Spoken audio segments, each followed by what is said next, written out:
Our story starts in a really strange place, a dusty roadside in Australia. But it ends up somewhere, well, somewhere even stranger, right inside your own head. And the link between the two? It reveals something absolutely fundamental about why we do the things we do. I know. It sounds like the beginning of a really weird joke, right? But the answer, and I promise you this, it reveals a pretty deep and honestly a kind of terrifying principle about how our ancient brains are trying to cope with the modern world. So stick with me, because this connection is, well, it's fascinating. Okay, so let's head down under to Australia. Our first clue in this whole mystery comes from the insect kingdom, where a couple of biologists saw something so bizarre, so strange, it eventually won them an Ig Nobel Prize, which is, yes, a real thing. What they saw was just baffling. Male jewel beetles were completely ignoring perfectly good female beetles. And instead, they were trying to mate with empty beer bottles that people had thrown on the side of the road. They would just keep trying and trying until they literally died from exhaustion in the hot sun. So the question is, why would any animal choose a piece of garbage over its own survival? Yeah, sorry for the graphic detail there, but this part is, and I mean this, it's absolutely crucial. The drive was so powerful, so overwhelming, that this beetle was ignoring excruciating pain. It was literally being eaten alive just to keep trying with this bottle. So this wasn't some mild preference. It was a completely self-destructive obsession. So what these biologists had stumbled on was this perfect, if pretty tragic, example of something called an evolutionary trap. And this one idea, this concept, it doesn't just explain the beetle's weird choice, it explains a lot about our own. Okay, so let's break that down. A supernormal stimulus is basically a fake that's better than the real thing. It's a hack. It hijacks an instinct by exaggerating the exact triggers that an animal's brain is programmed to look for. And this table, this just breaks down the hack perfectly. You see, the male beetle's brain has a simple little checklist for finding a mate. Is it brown? Well, the bottle is browner. Is it shiny? The bottle is shinier. Does it have dimples? The bottle has more dimples. Is it big? Oh yeah, the bottle is way bigger.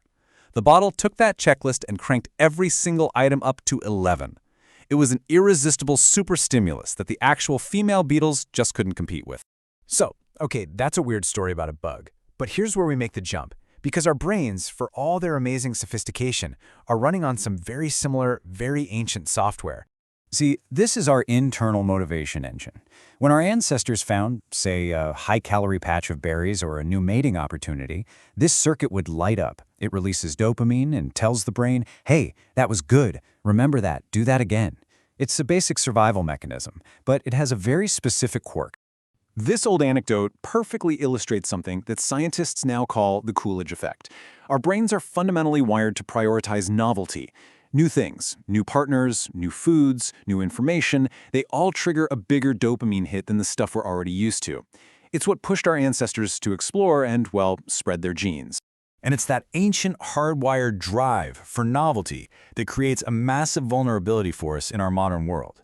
Because, you see, we've become absolute experts at creating our own versions of that beer bottle, supernormal stimuli, designed to hijack that exact impulse. Just think about it like the Beatles' checklist again. Our brains are wired to seek out sexual novelty. Well, internet porn is a really potent modern example of this. It delivers a literally endless, on-demand stream of it, way beyond anything our ancestors could have ever dreamed of. It's an all-you-can-eat buffet for a brain that evolved in a world of scarcity. And according to thousands of online user reports, this constant overstimulation can seriously rewire the brain's expectations. See, when the brain's reward system is just constantly flooded by an artificial stimulus, the normal rewards of everyday life, they can start to feel, well, dull by comparison. Users often describe this feeling of being checked out, of just going through the motions without any real joy or engagement. And this really illustrates a core problem with supernormal stimuli. The brain gets conditioned to the intense artificial version. And then it can start having trouble responding to the more subtle, more nuanced reality of the real thing, whether that's a real partner, or real food, or real conversation. And for some people, the constant chase for that artificial reward can have a really devastating impact on their mental health, as the brain's natural dopamine system just gets thrown completely out of whack. And many report that these issues only got better after they took a long break from the stimulus. So what happens when you try to take the supernormal stimulus away?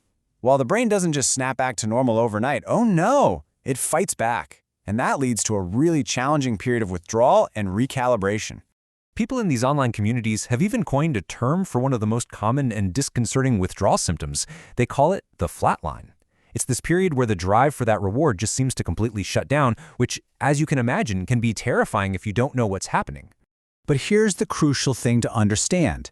That flatline, it's often a sign of healing. It's the brain, which had become desensitized to pleasure, finally starting the slow process of resetting its own sensitivity levels back to a natural, healthier baseline. One user described it perfectly. He said it's like taking one of the legs off a four-legged table. At first, the table, your brain, is wobbling and unstable. It sends out all these distress signals, cravings, anxiety, withdrawal, trying to get you to put the leg back. But if you just hold firm, eventually it figures out how to rebalance itself on three legs. Now look, this isn't just about one specific type of stimulus. This whole principle is one of the defining challenges of modern life. We are, in so many ways, surrounded by our very own beer bottles. This table just lays it all out, doesn't it? Real food gave our ancestors a dopamine head, but junk food? It concentrates the salt, sugar, and fat into a super stimulus that a real apple just can't compete with. Real social connection is rewarding, but endless scrolling on social media provides a constant, novel stream of likes and comments. Real-world accomplishment is hard, but video games offer this perfectly calibrated loop of instant challenges and rewards. Every single one of these is a modern beer bottle, engineered to hack our ancient reward system. This quote really just gets to the heart of the whole thing. A lot of the time, it's only when we try to stop, when we try to step away from these things, that we finally realize the incredibly powerful pull they have on us. Just being aware of it, that's the first step. So, here it is, the final takeaway. We are all, in a sense, jewel beetles. We're living in a world that is jam-packed with bigger, shinier, browner beer bottles, all of them expertly designed to hijack our ancient instincts. They're in our kitchens, they're on our desks, and they are definitely in our pockets. The question isn't whether we can avoid them. We probably can't. The real question is, are you the beetle, mindlessly drawn to the bottle, or are you the biologist, the one who understands the trap?